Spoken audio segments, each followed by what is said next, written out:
Assalamualaikum warahmatullahi wabarakatuh. Bismillah, alhamdulillah, wassalatu wassalamu wa ala alihi wa sahbihi wa mawalah. Kepada para alim ulama, para kiai, para bini sepuh TNI maupun Polri-nya, wabil khusus orang tua kita Pak Tri Sutrisno, begitu juga Pak Saidiman yang barusan sudah luar biasa memaparkan pandangannya tentang ideologi Pancasila dan komparasi antara Pancasila dengan komunisme. Dan alhamdulillah di sini juga ada orang tua kami, Kiai Haji Muhammad Husni Tamrin, Kiai Haji Abdullah Syafiq, juga anggota pembina daripada majelis, anggota pertimbangan dari Majelis Ulama Indonesia, Kiai Haji Khalil Ridwan. Saya tidak ingin membuang waktu. Intinya saya sampaikan salam penghormatan saya kepada seluruh peserta simposium ini, dan semoga simposium ini menjadi penyebab turunnya rahmat dan barakah bagi keselamatan dan keutuhan negara kesatuan Republik Indonesia. Amin ya rabbal alamin. Saya hadir di sini ini menimbulkan cukup banyak pertanyaan, Pak Darman. Itu yang muncul pertanyaan adalah, kenapa FPI ikut simposium? Apa hanya karena sekedar anti PKI atau sekedar ikut-ikutan? Atau betul-betul serius ingin membela Pancasila? Jadi ada sebagian kelompok ini menganggap FPI ini selama ini kan anti Pancasila. FPI ini anarkis, radikalis, bahkan ada yang tuduh teroris, ada lagi belakangan yang bilang cabang ISIS. Nah, saya pikir ini kesempatan saya untuk menyampaikan yang sebenarnya. Nah, baiklah ya ikhwan, para peserta simposium yang saya hormati semua. Terlebih dahulu ingin saya jelaskan sebelum masuk ke dalam ideologi Pancasila itu sendiri, dalam pandangan Front Pembela Islam, bahwa FPI punya sikap bagaimana menyikapi Islam sebagai agama dan menyikapi Pancasila sebagai dasar negara. Islam adalah akidah, Pancasila adalah ideologi. Akidah datang dari sumber ilahi, tidak bisa ditawar, dan sudah merupakan harga mati keyakinan. Sedangkan ideologi adalah sumber insani, datang dari ide-ide manusia. Nah, yang jadi persoalan di sini ingin saya garis bawahi, bahwa Islam sebagai akidah menolak semua ideologi yang bertentangan dengan ajaran Islam. Semua ideologi yang bertentangan dengan ajaran Islam. Nah, tinggal sekarang pertanyaannya, apakah Pancasila bertentangan dengan ajaran Islam? Andai kata Pancasila bertentangan dengan ajaran Islam, wajib kami sebagai umat Islam untuk menolaknya. Tapi manakala Pancasila itu tidak bertentangan dengan ajaran Islam, tidak ada alasan bagi kami sebagai warga negara Republik Indonesia untuk menolaknya. Nah, untuk itu di sini langsung saja untuk menyingkat waktu, perlu kita sama ketahui bahwa ideologi di dunia ini, apapun warnanya, apapun jenisnya, apapun bentuknya, tidak keluar dari tiga kelompok. Ideologi yang pertama adalah ideologi yang mengakui Tuhan yang Maha Esa itu ada dan berkuasa mengatur urusan dunia dan akhirat. Sedangkan yang kedua adalah ideologi yang mengakui Tuhan yang Maha Esa itu ada, tapi dia Tuhan yang Maha Esa itu untuk mengatur dunia. Bagi yang bersangkutan, Tuhan yang Maha Esa itu hanya untuk mengatur urusan akhirat saja, sedangkan dunia biar manusia yang mengaturnya. Sedangkan yang ketiga adalah ideologi yang tidak mengakui adanya Tuhan yang Maha Esa, apalagi mengakui kekuasaannya di dunia dan akhirat. Nah, tinggal pertanyaannya, Pancasila masuk kelompok ideologi yang mana? Untuk yang nomor 3 sudah jelas. Di sanalah bercokol, yaitu kelompok ateisme, kelompok komunisme, leninisme, marxisme, yang memang mereka tidak mengakui kekuasaan Tuhan Yang Maha Esa. Sedangkan kelompok yang kedua ini terkenal sekali, ini merupakan kelompok-kelompok sekuler sejati yang tidak ingin sama sekali menjadikan agama yaitu sebagai dasar pijakan di dalam mengambil kebijakan-kebijakan negara. Sedangkan yang nomor 1 ini bukan hanya sekedar mengakui Tuhan Yang Maha Esa itu ada, bahwa Tuhan Yang Maha Esa itu kuasa mengatur urusan dunia akhirat, sehingga segala kebijakan negara tidak boleh bertentangan dengan aturan-aturan yang datang dari Tuhan Yang Maha Esa. Dan alhamdulillah, kalau kita memperhatikan pembukaan Undang-Undang Dasar 1945, di sana ditegaskan dengan tanpa keraguan. Begitu juga ditegaskan kembali dalam batang tubuh Undang-Undang Dasar 1945 pasal 29 ayat 1, bahwa negara Republik Indonesia berdasarkan ketuhanan Yang Maha Esa. Dan pada pasal 29 ayat 2 ada jaminan dari negara bahwa tiap warga negara bebas untuk melaksanakan dengan keyakinan asing.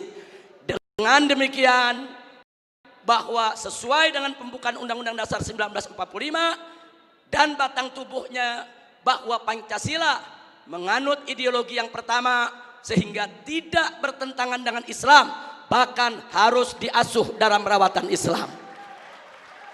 Jadi maksud saya diasuh dalam rawatan Islam, umat Islam sebagai mayoritas penduduk Republik Indonesia harus ikut secara proaktif, ikut serta di dalam menjaga Pancasila, merawat Pancasila, memelihara Pancasila. Jangan sampai Pancasila ditafsirkan dengan aneka ragam penafsiran yang diselewengkan. Nah, mudah-mudahan umat Islam seluruh Indonesia bisa memahami ini dan bisa ikut serta dilibatkan untuk menjaga daripada peninggalan para founding father selaku pendiri alamin. Nah baik, dari sinilah ingin saya katakan, saya tidak sepakat. Sekali lagi terlebih dahulu saya sampaikan, saya tidak sepakat kalau ada yang mengatakan Pancasila itu pilar negara. Karena dalam Undang-Undang Dasar kita, Pancasila itu adalah dasar negara. Andai kata ada kelompok-kelompok yang tetap ngotot, ini bukan sembarangan pihak. Karena kemarin yang mengkampanyekan 4 pilar negara itu DPR MPR ke seluruh Indonesia. Nah, karena itu saya katakan, andai kata pun 4 pilar negara itu sebagaimana yang mereka sampaikan, yaitu Pancasila, kemudian juga ada Undang-Undang Dasar 1945, Bhinneka Tunggal Ika dan NKRI, seluruhnya tetap harus berdiri atas dasar ketuhanan Yang Maha Esa. Sehingga saya berani mengatakan dalam forum ini, Indonesia adalah negara berdasarkan ketuhanan Yang Maha Esa. Artinya bagi kami umat Islam, Indonesia adalah negara tauhid, bukan negara ateisme. Nah, ini sengaja saya ingin tekankan di sini. Walaupun tadi katakanlah Pancasila, UUD 45, Bhinneka Tunggal Ika, NKRI, mereka ingin jadikan sebagai pilar. Tapi jangan lupa bahwa sila pertama daripada Pancasila, yaitu ketuhanan Yang Maha Esa, itu merupakan sumber daripada sila-sila yang lainnya. Sila kedua, kemanusiaan yang adil dan beradab, itu semua bersumber daripada ajaran Tuhan Yang Maha Esa. Sila ketiga, persatuan Indonesia, itu juga bersumber daripada ajaran Tuhan Yang Maha Esa. Nah, kemudian sila keempat, kerakyatan dipimpin oleh hikmat kebijaksanaan dalam permusyawaratan perwakilan. Itu pun juga bersumber dari ajaran Tuhan Yang Maha Esa tentang musyawarah untuk mencapai seluruh rakyat Indonesia. Itu juga bersumber daripada ajaran Tuhan Yang Maha Esa. Jadi dasar utama republik ini adalah ketuhanan yang Maha Esa. Dan ketuhanan yang Maha Esa bukan pilar negeri, tapi merupakan dasar negara. Mudah-mudahan Allah memberkahi kita semua. Nah baik, selanjutnya. Kalau bicara tentang ketuhanan yang Maha Esa, saya selaku dai, guru agama, juru dakwah untuk umat Islam, maka saya tentunya punya persepsi sudut pandang yang tidak boleh keluar dari ajaran Al-Quran dan As-Sunnah. Karena itu bicara tentang ketuhanan yang Maha Esa, maka segala bentuk perbuatan dan semua jenis pemahaman yang bertentangan dengan nilai-nilai luhur ketuhanan yang Maha Esa tidak boleh ada di seluruh wilayah negara kesatuan Republik Indonesia.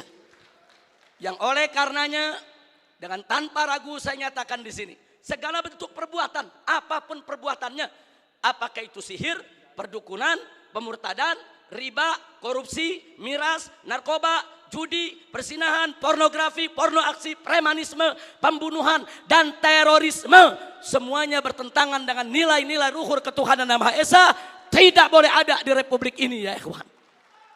Karena itu kami dari FPI selalu melakukan penentangan dan perlawanan secara konstitusional terhadap segala produk perundang-undangan yang melegalkan minuman keras, melegalkan prostitusi, melegalkan perjudian, melegalkan segala kemunkaran, karena semua itu bertentangan dengan nilai-nilai luhur ketuhanan yang Maha Esa. Karena tidak ada satu agama pun di Indonesia, tidak ada satupun agama di Indonesia, bukan hanya agama Islam, seluruh agama yang menghalalkan perbuatan-perbuatan munkar yang kita sebutkan tadi. Sihirnya, perdukunannya, ribanya, korupsinya, mirasnya, narkobanya, judinya, semuanya diharamkan oleh seluruh penganut agama yang ada di negara kesatuan Republik Indonesia.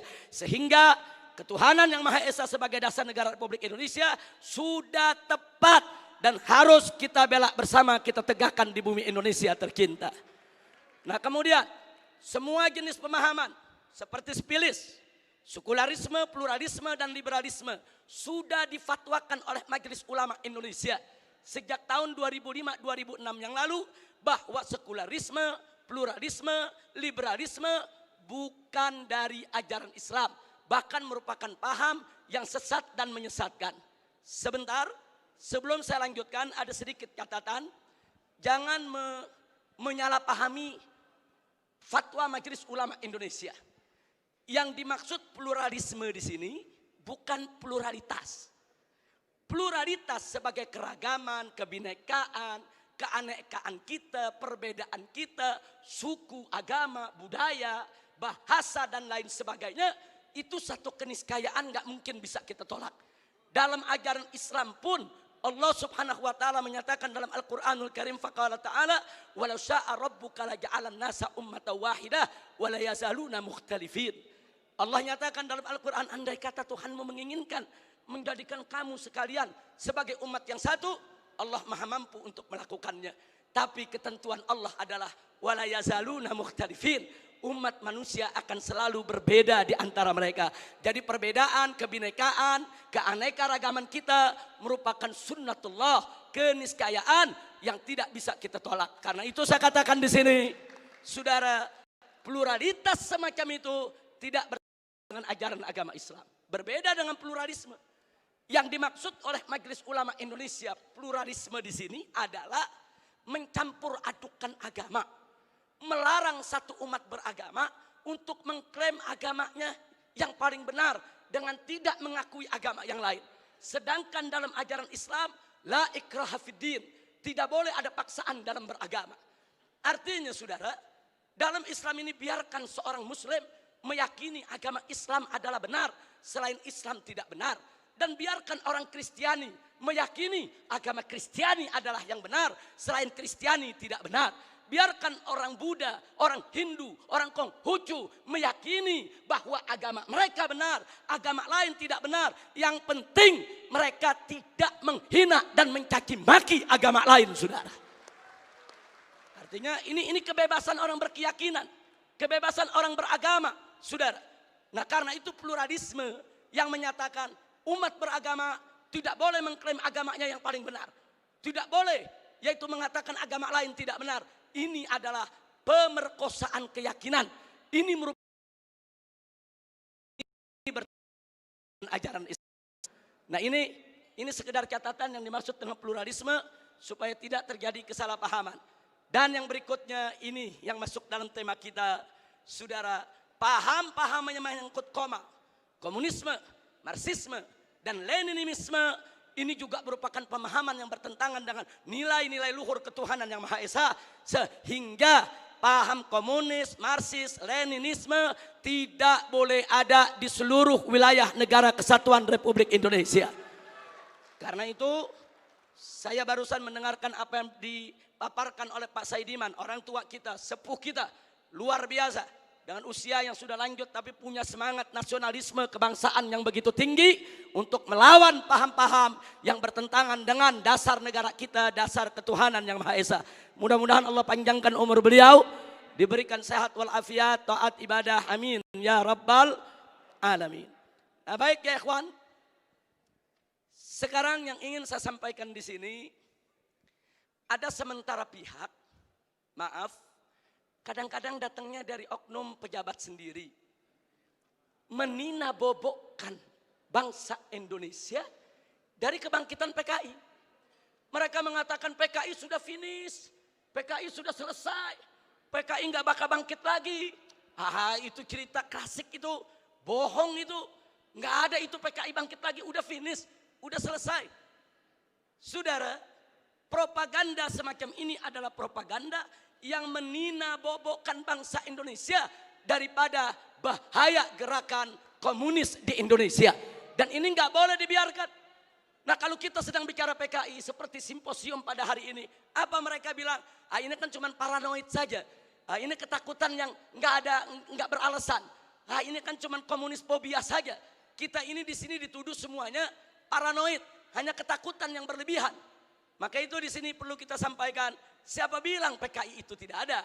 Siapa bilang gerakannya itu sudah bubar dari Republik ini? Siapa bilang gerakan PKI itu, saudara, saat ini tidak mulai kembali mencengkramkan kukunya di bumi Nusantara ini? Mari kita lihat indikasi kebangkitan PKI, saudara, yang ada di Indonesia ini. Kita mulai dari yang pertama. Kita semua sama tahu ada kelompok yang begitu ngotot menuntut pencabutan TAP MPRS nomor 25 tahun 1966. Kalau TAP MPRS ini dicabut, yang diuntungkan adalah keluarga besar PKI. Ini indikasi, saudara. Enggak mungkin yang bukan PKI menuntut pencabutan daripada TAP MPRS tersebut. Karena kalau TAP MPRS nomor 25 tahun 66 dicabut, yang untung bukan umat Islam, yang untung bukan tentara, yang untung bukan polisi, bukan, yang untung bukan negara, yang untung adalah kader-kader PKI. Nah, sekarang yang kedua, saudara, sebelum tahun 1998, sejarah pengkhianatan PKI di Madiun 1948 maupun G30S PKI 1965 itu tercantum, diceritakan dalam sejarah Indonesia, masuk dalam kurikulum. Jadi dari tahun 1965 sampai 1998 sejarah pengkhianatan PKI merupakan bagian daripada kurikulum pendidikan untuk pelajaran sejarah Indonesia. Tapi begitu masuk reformasi 98, saudara, pelajaran tentang pengkhianatan PKI baik di Madiun 1948 maupun G30S PKI 1965 dihapuskan dari kurikulum pendidikan. Saya bertanya-tanya, siapa ini manusia yang punya kekuatan bisa menghapus materi pengkhianatan PKI dari kurikulum? Ini bukan seorang biasa, saudara. Dia punya kekuatan politik, dia punya kekuatan ekonomi, dia punya kekuatan sosial. Kalau hanya rakyat jelata biasa, enggak ada pelajaran pengkhianatan PKI dari kurikulum, saudara. Sekian sampai hari ini, saudara. Sampai hari ini, saudara, apa yang terjadi? Yuk mari kita lihat, saudara. Anak-anak SD, SMP, SMA yang di tahun 98, saudara, baru mulai mencicipi sekolah, mereka nggak dapat lagi pelajaran tentang pengkhianatan PKI. Jadi dari tahun 98 sampai hari ini, generasi muda kita yang umurnya sekitar 25 sampai 27 tahun, mereka nggak tahu apa dan bagaimana PKI, saudara. Ini kurikulum ini penting. Kurikulum ini membentuk daripada ideologi bangsa, bentuk pemikiran filsafat bangsa. Kalau jangan duluan saudara, 25 atau 27 ke bawah, tidak ada yang tahu PKI. Bahkan mereka merasa bangga pakai kaos dengan gambar palu arit karena ketidaktahuan mereka, saudara. Nah, lagi-lagi saudara, tadi saya katakan saudara, siapa ini pihak yang punya inisiatif untuk tersebut, saudara? Memperkenalkan kita begitu banyak buku-buku yang dikenalkan oleh Pak Tri tadi, semuanya buku bagus, Pak. Cuma yang jadi persoalan, buku-buku tersebut menjadi tidak efektif manakala tidak diajarkan di sekolah-sekolah. Buku tersebut menjadi tidak efektif manakala tidak dijadikan sebagai bagian kurikulum pendidikan Indonesia. Maka itu saya usulkan kepada simposium ini untuk kita bersama-sama mendorong sejarah pengkhianatan PKI 48 dan 65 harus dikembalikan dalam kurikulum pendidikan nasional Indonesia dalam materi sejarah Indonesia, saudara. Baik, sekarang kita lihat lagi, saudara. Yang ketiga, sebelum tahun 98, saudara, televisi nasional khususnya TVRI setiap tanggal 30 September selalu memutar ulang film tentang pengkhianatan G30S PKI. Hingga dari Sabang sampai Merauke, dari gunung sampai ke lembah, orang di kampung-kampung nonton film tersebut, saudara. Mereka tahu betapa biadabnya PKI, betapa zalimnya PKI, betapa pengkhianatan yang dilakukan oleh PKI. Tapi sayang sejuta sayang, setelah reformasi tahun 98 tidak ada satupun stasiun televisi sampai hari ini yang berani menayangkan kembali daripada film pengkhianatan G30S PKI, saudara. Ada apa? Siapa itu orang yang bisa nakut-nakuti televisi? Siapa itu orang yang bisa neken media televisi? Siapa itu orang yang menguasai media di kita punya negeri? Sampai media takut, nggak berani untuk menayangkan film itu kembali, saudara. Akibatnya 98 sampai hari ini anak-anak muda kita, saudara, anak kebiadaban PKI, saudara, ditasa, saudara, dari Sabang sampai Merauke se-Indonesia, saudara. Nah, ini fakta, ini merupakan indikasi kebangkitan PKI yang tidak terbantahkan. Omong kosong kalau ada mengatakan PKI tidak akan bangkit. Omong kosong kalau ada mengatakan PKI akan bangkit atau PKI ini sudah final, tidak akan bangkit lagi. Omong kosong, saudara. PKI sedang bergerak. PKI akan bangkit kembali. PKI akan melibas kita semua kalau kita tidak merapatkan barisan dari sekarang, saudara. Mudah-mudahan Allah menyatukan kita semua. Baik, yang keempat, langsung saja, saudara. Kita tahu dulu sebelum 98 ada Litsus, penelitian khusus bagi pejabat publik di Indonesia, saudara. Seseorang ingin jadi gubernur, ingin jadi kepala daerah, apalagi mau jadi menteri, saudara. Ada penelitian khusus. Siapa dia? Bagaimana ideologinya? Apa keterkaitannya dengan PKI, saudara? Kalau terbukti ada keterkaitan dengan PKI, apalagi mengusung ideologi PKI, tidak akan pernah dilantik oleh negara sebagai pejabat publik, saudara. Tapi semenjak tahun 1998, Litsus ditiadakan. Tadi Pak Tri sudah sampaikan kepada kita bagaimana mereka menjadi kepala daerah, menjadi gubernur, menjadi wali kota, menjadi anggota dewan, saudara. Masuk ke berbagai macam partai. Ini fakta, ini bukan sekedar cerita. Ini bukan khurafat, bukan takhayul, bukan dongeng. Tapi ini fakta yang kita hadapi. Nah, kemudian baik yang kelima, saudara. Nah, tadi sudah kita sebutkan putra-putri PKI keturunannya masuk ke partai-partai politik, masuk ke instansi lembaga-lembaga negara, saudara. Dan dari sanalah, saudara, mereka mempengaruhi kebijakan-kebijakan untuk keuntungan PKI. Baik, yang keenam, mari kita lihat lagi, saudara. Kita tidak boleh menutup mata. Sejak tahun 1998, begitu banyak buku-buku yang membela PKI. Dibagikan secara gratis. Dijual dengan bebas di toko-toko buku, saudara. Enggak, pemerintah kita enggak mampu untuk melakukan tindakan apapun. Real, fakta, saudara. Bahkan ada satu anggota dewan, pimpinan satu komisi di DPR RI, saudara, begitu bangga mengarang buku mengatakan dengan judul "Aku Bangga Jadi Anak PKI". Enggak sampai di situ, bahkan dia karang buku lagi dengan judul "Anak PKI Masuk Parlemen". Seolah-olah dia ingin meledek semua yang anti PKI. Manusia-manusia Indonesia yang anti PKI, ada urusan apa dengan kalian? Aku bangga jadi anak PKI. Bangsa Indonesia yang anti PKI, ada apa dengan kalian benci PKI? Ada apa musuh PKI? Aku anak PKI masuk parlemen dan aku bangga menjadi anak PKI. Innalillahi wa inna ilaihi rajiun. Ini indikasi. Yang ngomong yang sebelah sana. Lanjut. Ini sudah atau saya lanjutkan ini? Sebab dapat teguran 1 menit lagi mesti selesai. Padahal saya bawa materinya 25 menit. Tapi dikasih waktu 15 menit. Saya mau tanya dulu sama peserta ini. Izinnya. Baik, supaya menyingkat waktu Pak Tarman Azam. Beliau kawan saya Masya Allah. Salah seorang pimpinan PWI. Mudah-mudahan panjang umur. Amin ya Rabbal Alamin. Baik, berikutnya saudara. Mari kita lihat yang nomor 7. Saudara, adanya usulan RUU KKR. Komisi Kebenaran dan Rekonsiliasi. Ini juga tidak lepas dari peran-peran untuk kepentingan PKI. Kemudian yang ke-8, bagaimana Komnas HAM luar biasa saudara. Berikut LSM liberal yang menjadi LSM komprador. Saudara yang bersuara untuk kepentingan asing. Juga mereka semua bersuara untuk membela PKI. Yang ke-9, maaf saudara, ya ada bantuan Cina kepada Indonesia berikut kompensasinya. Saya tidak campur urusan ekonomi negeri ini saudara. Tapi kalau sudah bantuan dari negara komunis Cina ke Indonesia dengan kompensasi tenaga kerja yang masuk Indonesia, wajib untuk diwaspadai saudara. Nah kemudian jangan lupa yang ke-10 saudara, ada beberapa parpol, bukan satu, yang terang-terangan mengirim kader-kadernya ke Republik Rakyat Cina untuk ikut pendidikan politik. Mereka dididik oleh Partai Komunis Cina, saudara. Ada apa? Ya, itu hak partai tersebut. Itu hak pribadinya, saya tidak ikut campur. Tapi saya sebagai bangsa Indonesia punya hak untuk mewaspadai partai-partai yang menjalin kerjasama dengan Partai Komunis Cina, saudara. Baik, saudara. Yang ke-11, di mana-mana ada seminar, ada temu kangen, saudara.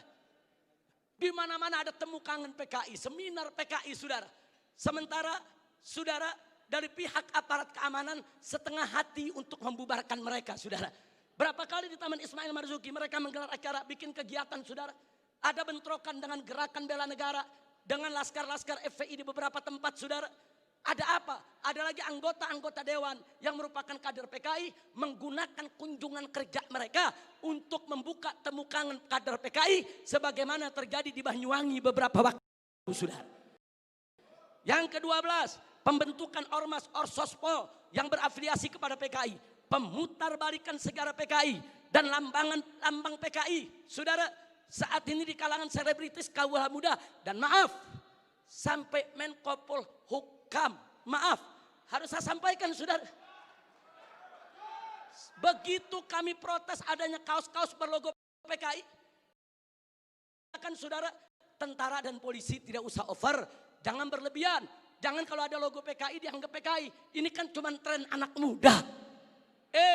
Logo PKI itu termasuk sosialisasi lambang PKI. Itu dilarang saudara oleh TAP MPRS nomor 25 tahun 66, dilarang juga oleh Undang-Undang nomor 7 tahun 27 tahun 99, dilarang juga oleh TAP MPR RI nomor 1 tahun 2003 dan dilarang oleh KUHP pasal 107 A, B, C dan D serta E saudara. Enggak bisa. Kalau itu sudah masuk larangan, seorang Menko Polhukam tidak berhak melindungi logo Palu Arit hanya dengan alasan itu adalah tren kaula muda, saudara. Takbir, Allahu Akbar, merdeka.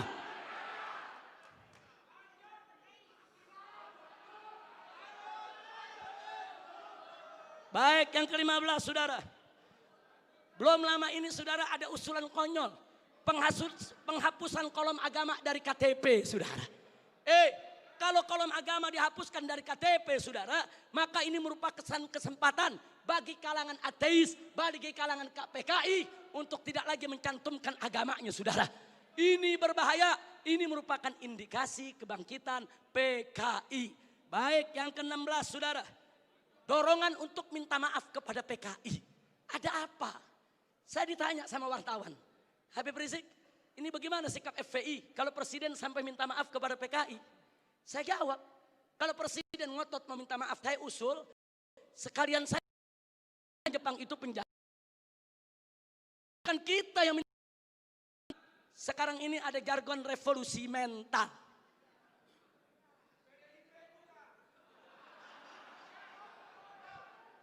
Kalau yang dimaksud revolusi mental adalah revolusi akhlak, revolusi moral, revolusi budi pekerti, dari tidak baik menjadi baik, tentu kami dari FPI akan sangat-sangat mendukung. Tapi kalau yang dimaksud revolusi mental adalah membebaskan jiwa dari ikatan agama, membebaskan jiwa daripada aturan hukum Tuhan, sebagaimana yang pernah disuarakan oleh Karl Marx, sebagaimana di tahun 50-an pernah dikampanyekan oleh PKI. Ini jargon PKI dulu, saudara. Nah, kalau itu yang dimaksud, kami menolak istilah revolusi mental kalau hanya memberikan kesempatan kepada PKI untuk bangkit, ya kawan. 19, saudara, saat ini di beberapa karnaval, bagaimana tokoh-tokoh PKI, saudara, seperti Aidit, seperti Nyoto, saudara, itu dibawa-bawa, diusung-usung. Bahkan dalam karnaval peringatan HUT RI di Madura, saudara, di Sumatera Barat, kemudian di Jawa Timur. Ada apa kalau ini bukan indikasi kebangkitan mereka? Dan yang ke-19, saudara, maaf, beberapa waktu yang lalu juga ada simposium di Arya Duta. Saudara, ya tujuan pemerintah baik, dimonopoli oleh pemerintah, bagus tujuannya, saudara. Tapi sayang sejuta sayang, saudara, sium tersebut hanya menguntungkan kader bangsa Indonesia sendiri, saudara. Nah, karena itu, saudara, yang terakhir, yang ke-20, saudara. Yang terakhir, saya sedih, kecewa bercampur marah. Begitu saya saksikan di ELC, saudara, Indonesia Lawyer Club, di salah satu sebuah stasiun televisi, saudara, ada tokoh yang mengatakan korban. Kalau PKI itu korban, penjahatnya siapa? Kalau PKI korban, berarti penjahatnya NU, penjahatnya Banser, penjahatnya Masumi, penjahatnya tentara, penjahatnya Polri, penjahatnya negara, saudara. Nah, maka itu, saudara, ya kalau korbannya PKI berarti penjahatnya Nahdlatul Ulama NU. Berarti penjahatnya Muhammadiyah. Enaknya, saudara, umat Islam ini dianggap semua sebagai PKI, kita tidak terima. Kepada yang bersangkutan kalau ingin simpatik kepada PKI itu urusanmu. Tapi jangan coba-coba mengatakan mereka korban. Itu akan menyinggung perasaan jutaan umat Islam di Indonesia. Baik, saudara. Saya di sini tidak mau sebentar karena waktu sudah sebentar. Implikasi saya lewatkan dulu. Paling tidak apa yang saya sampaikan barusan itu merupakan sebab kenapa FPI ikut simposium ini, saudara. Nah, karena itu akhirnya langsung saja kepada poin terakhir, kesimpulan dari yang ingin saya sampaikan. Usulan FPI untuk simposium ini. Untuk simposium ini. Pertama, saya mendukung apa yang disampaikan oleh tadi Bapak Tri Sutrisno. Saudara, ayo kita kembali kepada Pancasila dan Undang-Undang Dasar 1945 yang asli, yang dijiwai Piagam Jakarta sebagaimana amanat dekret Presiden 5 Juli tahun 1959. Takbir, merdeka. Yang kedua, ini usulan. Usulan boleh diterima, boleh ditolak, boleh suka, boleh tidak suka. Tapi paling tidak usulan ini menggambarkan beginilah nasionalisme FPI selama ini yang dijaga. Yang kedua, tolak segala perbuatan dan pemahaman ideologi yang bertentangan dengan nilai luhur ketuhanan yang Maha Esa sebagai jiwa daripada Pancasila. Apapun ideologi, pemahaman dan perbuatan yang bertentangan dengan nilai luhur ketuhanan yang Maha Esa harus kita tolak, saudara. Termasuk pemahaman PKI, komunisme, ateisme, kemudian Leninisme, Marxisme, termasuk segala kemunkaran dan kemaksiatan yang bisa mengundang kemurkaan Allah sehingga bisa terjadi yaitu malapetaka dan musibah di negeri kita. Yang ketiga, tegakkan dan laksanakan TAP MPRS nomor 25 tahun 66, Undang-Undang nomor 27 tahun 99, TAP MPRI nomor 1 tahun 2003, dan KUHP pasal 107A sampai E. Karena itu kita serukan TNI dan Polri jangan pernah ragu. Anda semua punya payung hukum untuk menindak, menutup, membubarkan setiap kegiatan PKI di seluruh wilayah NKRI ini, saudara. Kemudian yang keempat, ada 5 poin, saudara. Tolak formalisasi rekonsiliasi dengan PKI. Saudara, saya punya cerita. Di tahun yang lalu, 16 Agustus tahun 2015, kami Ormas Islam itu melakukan long march yang diikuti oleh ratusan ribu umat Islam dari Senayan, Sudirman, Tamrin sampai ke Istana. Kenapa kami gelar itu parade tauhid? Kami dengar dari sumber yang sangat terpercaya bahwa Presiden saudara bermasukkan saudara item permohonan maaf kepada PKI di dalam pidato kenegaraannya. Kita melakukan demo-demo kecil dan puncaknya yaitu saudara di situ umat Islam sepakat meminta pada PKI nama negara umat Islam, saudara, dan seluruh bangsa Indonesia dari Sabang sampai Merauke kita turun ke jalan, lengserkan siapapun presiden yang membela PKI, saudara. Takbir, merdeka. Nasasi rekonsiliasi dengan PKI karena saya berbagi cerita. Sudah 2 minggu turun Polhukam dialog soal PKI.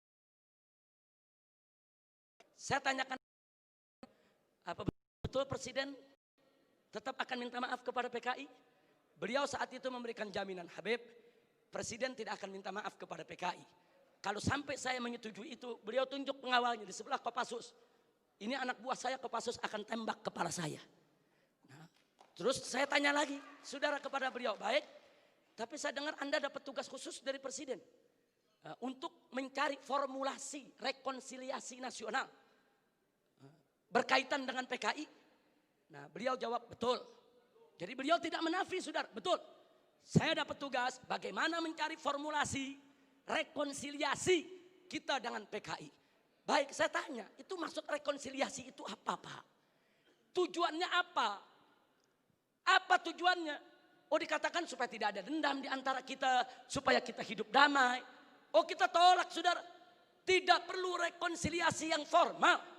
Sebab, saudara, rekonsiliasi secara alami telah berjalan di tengah masyarakat antara PKI dengan bangsa Indonesia, saudara.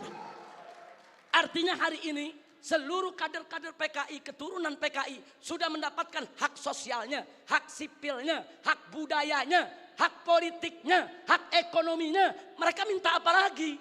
Mereka jadi pejabat bisa, jadi pengusaha bisa. Mereka udah gak diganggu oleh umat Islam, saudara. Itu rekonsiliasi alami, saudara. Tinggal kita minta kepada keturunan PKI tersebut, silakan kalian berkarya, silakan kalian ini berkarir, silakan kalian berjuang untuk bangsa ini. Tapi satu syarat, kami tidak akan ganggu kalian jadi pejabat, jadi bisnismen, jadi pengusaha. Tidak. Jangan lagi bangkitkan ideologi komunis, jangan lagi bangkitkan partai komunis di Indonesia. Nah, tapi sekarang mereka minta lebih. Mereka minta partai komunis dipulihkan kembali dan lebih kurang ajarnya lagi, saudara. Mereka minta negara minta maaf kepada mereka. Ini rekonsiliasi macam apa? Maka itu rekonsiliasi yang diformalisasi oleh pemerintah, saya khawatir ini akan membuka luka lama sejarah. Dan ini bisa membuka fitnah yang sangat berbahaya, saudara. Makanya tepat yang dikatakan oleh Kiai Haji Salahuddin Wahid, cucu daripada saudara pendiri Nahdlatul Ulama beberapa waktu yang lalu. Kalau presiden, pemerintah ini sampai minta maaf kepada PKI, akan melukai seluruh perasaan daripada warga NU. Dan saudara, lebih telak lagi yang disampaikan oleh anggota Dewan Pertimbangan Presiden, yaitu Kiai Haji Hasim Muzadi. Beliau sampaikan langsung kepada Bapak Presiden, kalau Bapak minta maaf kepada PKI, bukan hanya NU yang terlukai, seluruh umat Islam bangsa ini akan terlukai. Ini bahaya, ini negeri udah damai, udah tenang. Kita nggak ribut-ribut lagi soal PKI, saudara. Kenapa mau dikorek-korek lagi luka lama, saudara? Nah, karena itu, saudara, kalau ada usulan bongkar itu kuburan massal yang isinya PKI. Apa seluruh kuburan mau dibongkar? Kuburan kiai-kiai, santri-santri, saudara, umat Islam yang mereka sembelih, apa semua mau dibongkar? Apa semua juga mau dibangkitkan kembali, yaitu luka lama yang sudah ada? Ini pertimbangan tidak rasional, saudara.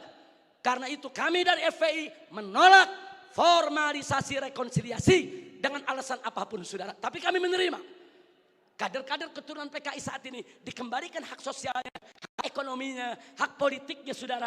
Kita terima, mereka bangsa kita, mereka saudara kita. Silakan hidup bersaudara berdampingan dengan kita.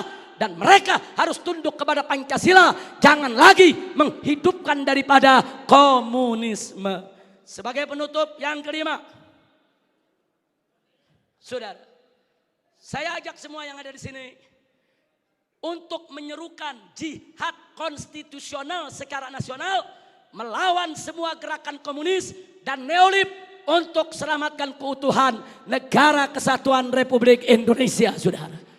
Takbir, Allahu Akbar, merdeka. Itu saja yang bisa saya sampaikan. Hadiahnya Allah wa iyyakum ila siratal mustaqim. Wassalamualaikum warahmatullahi wabarakatuh. Waalaikumsalam warahmatullahi wabarakatuh. Luar biasa.